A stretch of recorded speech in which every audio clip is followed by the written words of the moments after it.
Drama serial hubs के episode 29 में दिखाया जाता है आयशा और बासित जब हनीमून से वापस आते हैं तो आयशा की माँ उनकी दावत करती है। आयशा उनके लिए बहुत सारे गिफ्ट्स भी लेकर जाती है और वो सब बहुत खुश होते हैं। और जब वो सब खाना खा रहे होते हैं तो एकदम से आयशा की तबीयत ख़राब हो जाती है और सब पूछते हैं कि क्या हुआ, लेकिन आयशा टाल देती है कि पता नहीं, वैसे ही शायद नेवाला मेरे गले में फंस गया। घर जाकर आयशा टेस्ट करती है तो उसको पता चलता है कि मैं माँ बनने वाली हूँ। वो ये खबर बासित को सुनाती है और दोनों बहुत खुश होते हैं। फिर बासित आयशा का बहुत ख्याल रखता है और उसको खाने पीने की सारी चीज़ें देता है और उसको अपने हाथ से खिलाता है और उससे कहता है कि अब तुमने अपनी डाइट का बहुत ख्याल रखना है। आयशा बहुत खुश होती है और उससे कहती है कि सारी ज़िंदगी ही आपको मेरा ऐसे ख्याल रखना पड़ेगा। और बासित कहता है कि सारी ज़िंदगी क्या, मैं तो अगले जहान में भी तुम्हारा ख्याल रखूंगा। फिर बासित आयशा को सरप्राइज देता है और एक बहुत बड़ी पार्टी करता है जिसमें वो अपने सारे रिश्तेदारों को बुलाता है। वहाँ पर सोहा भी आती है और बासित से पूछती है कि ये सब क्या हो रहा है, आज तुम ऑफिस नहीं आए इसलिए मैंने कहा कि तुम्हारा पता कर लूं। बासित उससे कहता है कि ये सब कुछ मेरे बाप बनने की खुशी में है। सोहा जाहिर तो यूं करती है कि वो उनकी खुशी में बहुत खुश है, लेकिन अंदर ही अंदर से वो बहुत जल रही होती है और वो सोचती है कि इस अच्छे माहौल को बुरा बनाने के लिए मैं क्या कर सकती हूँ। तो बासित को साइड पे ले जाकर वो उसको कहती है कि तुम्हारी साली जो बानो है, जिससे तुम बहुत प्यार करते हो और अपनी छोटी बहन समझते हो, मैंने सुना है कि उसको किसी और ऑफिस में जॉब मिल गई है और वो तुम्हारा ऑफिस छोड़कर जा रही है। बासित ये बात बानो से पूछता है और बानो परेशान हो जाती है कि अब मैं इसको क्या जवाब दूं, लेकिन बासित कहता है कि आप परेशान ना हो, मैं बहुत खुश हुआ हूँ कि आपकी काबिलियत पर आपको एक और बहुत अच्छी नौकरी मिल गई है। फिर दिखाया जाता है कि बानो अपनी माँ की दवाइयाँ लेने मेडिकल स्टोर जाती है तो वहाँ पर उसको तलाल मिल जाता है। वो उसको इग्नोर करती है लेकिन वो उसके पीछे पीछे आता है और उससे कहता है कि तुम मुझसे बात तो करो, मैं बहुत अकेला और बहुत परेशान हूँ। बानो कहती है कि तुम्हारी तो शादी हो गई थी, फिर तुम्हें क्या मसला है। वो कहता है कि मेरी माँ बहुत बीमार है और मेरी बीवी भी मुझे छोड़कर चली गई है।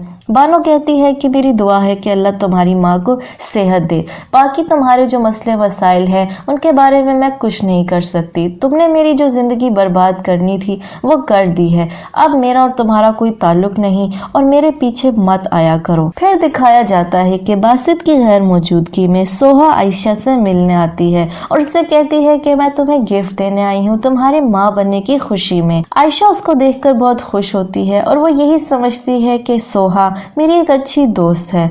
फिर वो उसकी खूब खातिर तवाज़ो करती है, लेकिन सोहा का मकसद सिर्फ आयशा और बासित का रिश्ता तबाह करना है। सोहा बातों बातों में आयशा से कहती है कि तुम जानती हो ना, किसी भी रिश्ते में सबसे अहम चीज़ एतबार और भरोसा होती है। आयशा कहती है हाँ, और मुझे बासित पर और बासित को मुझ पर बहुत ज़्यादा एतबार है।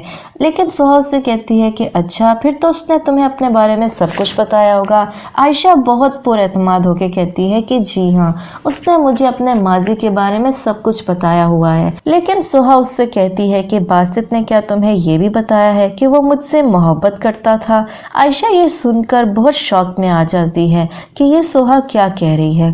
फिर सोहा उससे कहती है कि क्या तुम्हें उसने ये भी बताया है कि हमारी शादी होने वाली थी, बल्कि हमारी तो मंगनी भी हो चुकी थी। आयशा बहुत हैरानी से उसकी तरफ देखती रहती है। फिर सोहा आयशा से कहती है कि अच्छा चलो ये बताओ कि क्या उसने तुम्हें ये बताया है कि उसने तुमसे क्यों शादी की। चलो मैं ही बता देती हूँ। उसने तुमसे शादी इसलिए की क्योंकि मैं शादी जल्दी नहीं करना चाहती थी और उसको शादी करने की बहुत ज़्यादा जल्दी थी और मैं ये रिश्ता गुस्से से तोड़कर बाहर चली गई। अब चूंकि उसने जल्दबाजी में शादी करनी थी इसलिए उसने तुम्हारा ही इंतखाब किया। आयशा हैरान होकर उससे पूछती है कि बासित को शादी करने की इतनी क्या जल्दी थी। तो सोहा उससे कहती है कि उसका सारा बिजनेस दांव पर लगा हुआ था। अगर वो तुमसे शादी ना करता तो उसको अपनी बाप की जायदाद में से एक फूटी भी ना मिलती, क्योंकि उसके बाप ने अपनी वसीयत में लिखा था कि बासित को जायदाद और बिजनेस में से हिस्सा सिर्फ तभी मिलेगा जब वो शादी करेगा। आयशा को ये सुनकर बहुत गुस्सा आता है और वो कहती है कि मैं तो इस धोखे में थी कि बासित ने मुझसे इसलिए शादी की क्योंकि वो मुझसे मोहब्बत करता है, लेकिन आज तक उन्होंने मुझसे ये बात छुपाई। आज मुझ पर यह हकीकत खुल गई है। सोहा कहती है ये तो कुछ भी नहीं है, अब मैं तुम्हें सबसे बड़ा राज बताने वाली हूँ। क्या तुम जानती हो कि बासित ने तुमसे शादी करने के लिए तुम्हारी माँ को 75 लाख रुपए दिए थे, यानी कि बासित ने तुम्हें तुम्हारी माँ से खरीदा था और तुम्हारी माँ ने बासित को तुम्हें बेच दिया था। यह सुनकर आयशा और गुस्से में आ जाती है और उसकी तबीयत बहुत खराब हो जाती है और सोहा ये कहकर वहां से चली जाती है कि चलो तुम रेस्ट करो, क्योंकि सोहा ने जो करना था वो कर चुकी थी और फिर वो वहां से खिसक जाती है। आयशा की तबीयत बहुत खराब हो जाती है और उसको समझ नहीं आ रहा होता कि मैं क्या करूं। फिर वो अपनी माँ के घर जाती है और उससे कहती है कि मुझे यकीन नहीं आ रहा कि मेरी माँ मेरे साथ ये सब कुछ कर सकती है। उसकी माँ कहती है कि आयशा तुम ये क्या बातें कर रही हो? तो वो कहती है कि मुझे सब कुछ पता चल गया है कि आपने बासित को मुझे बेच दिया था।